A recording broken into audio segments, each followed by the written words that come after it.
Welcome to Shark Cap Table LITE. Make a deal and keep your arms and legs. This is about one round of equity and possibly some royalty financing.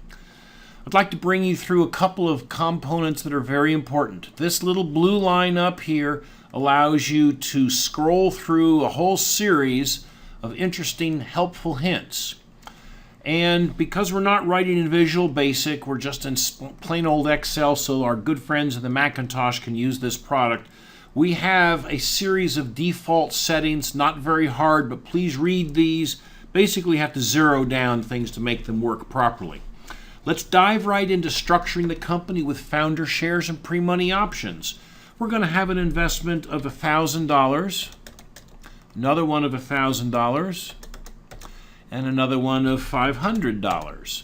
We're going to issue 500,000 shares, 500,000, and we'll make this one 100,000.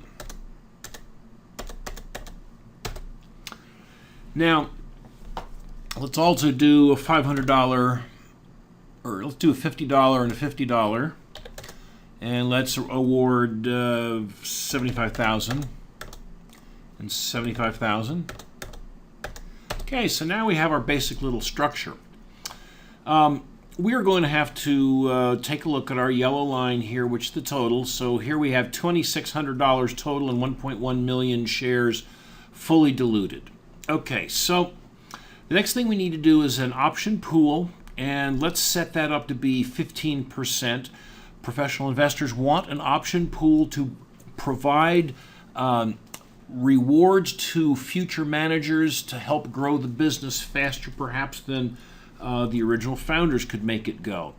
They have to have some kind of a basic cost, so we now have a nominal cost of $200.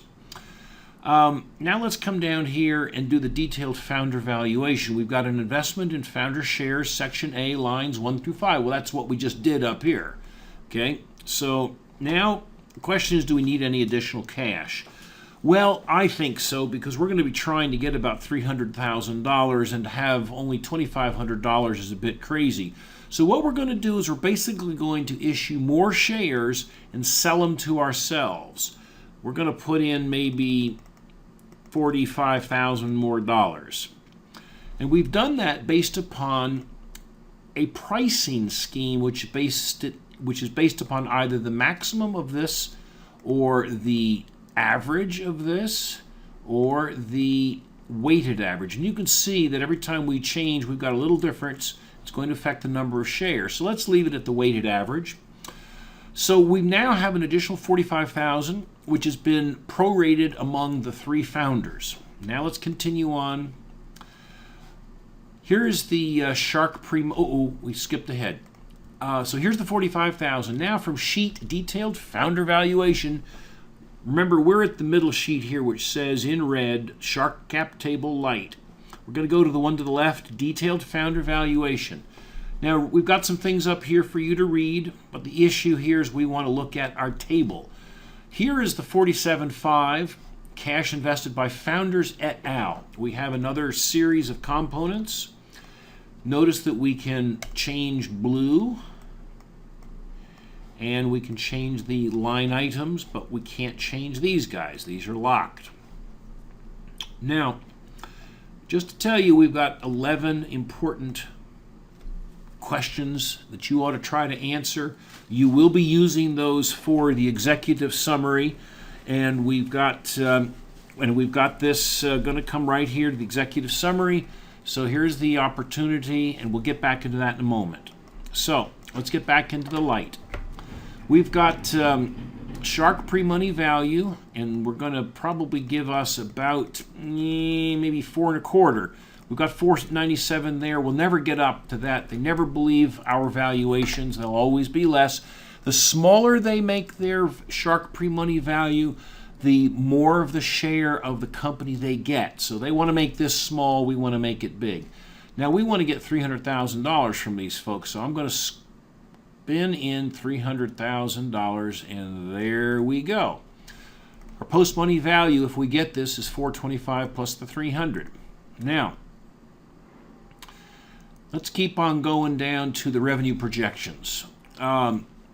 I've already put some in for us, and let's assume that we're going to get $2 million for the business, which happens to be in year 4. See, if we use this little spinner here, we're going to go across, and if we stick at year 4, that happens to be 2 times our revenues. See, 2 million, it's 2 times that. And because we've already established the shark share, which is 41.2, this 824 is 41% of that. Now let's come down and see if we can do something better. I've got this set at combo. I want to show you what it looks like. It should be set at equity. So here we have the numbers from the equity. And I want to do something here very important. We need to remember these numbers. So what I do here is I've got a little drop down, and it's just going to take the numbers and stick them right in there. It's much faster than before. And what we're going to do next is we're going to go to the combo. Now a combo is simply adding a royalty and keeping the equity, so we have it all in this yellow column. Okay, so what is a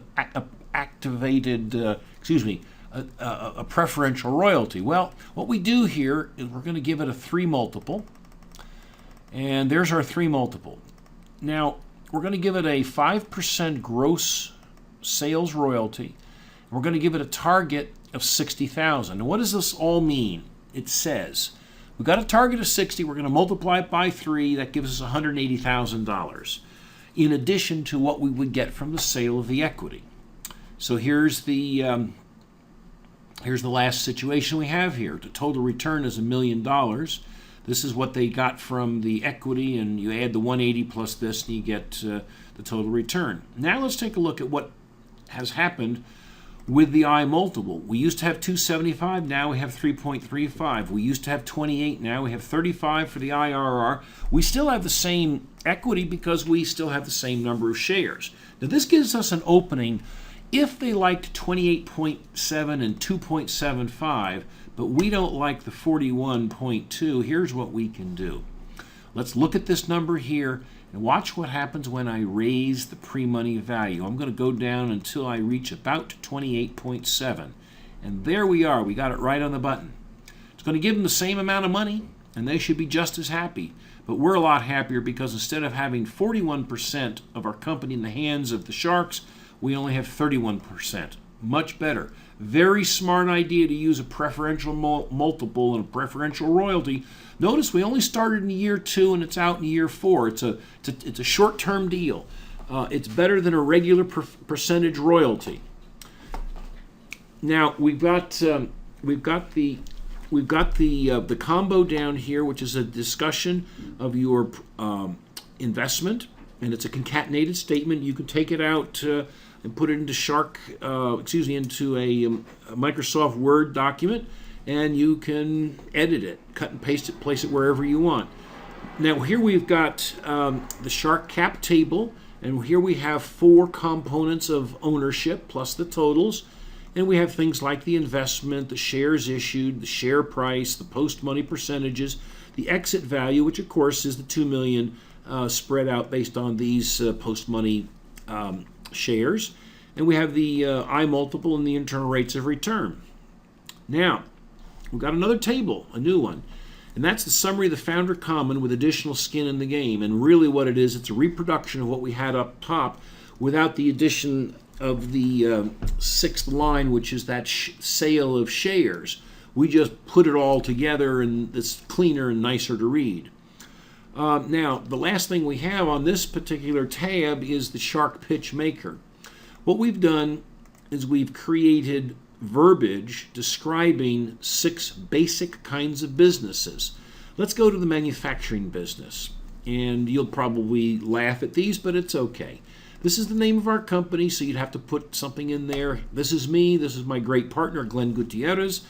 And the next thing we worry about is what year is our revenue statement. So here, this investment will help us reach year 4 projected revenue of $1 million.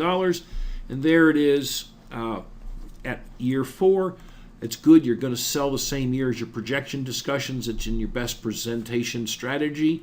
If you did it less, it's silly. Why sell before your revenue goal? If you did it afterwards, well, it's okay, but keep it the same. Make these numbers the same. Now, here's how we do this. We've written the dark. You're going to look at the dark, and you're going to make it as close as possible, using your own words, but use the same style. So you've got 4 things you have to write, not hard to do. And when you get it all done, presto, it is in a concatenated statement, grammatically perfect, and it's the type of language that investors want to read. Now, we've got one more thing for you to do. Remember those 11 questions over on the detailed founder valuation? We'll read those things again and try to write a summary of your opportunity. We've left ours in here. You can copy that if you want, but it may not work.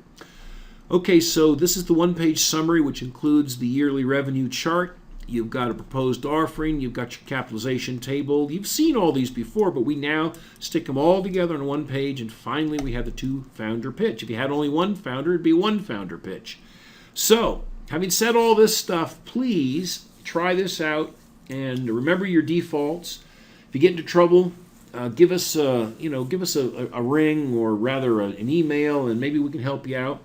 Let us hear about your triumphs and your troubles. It's an interesting program. We think this is going to really impact people when they try to raise money, because now they're going to be on a level playing field. They're going to be as good as the pros. Just make sure you can back up your pre-money valuations and your investor valuations, and especially your founder valuations. Thank you very much for your interest. Good night.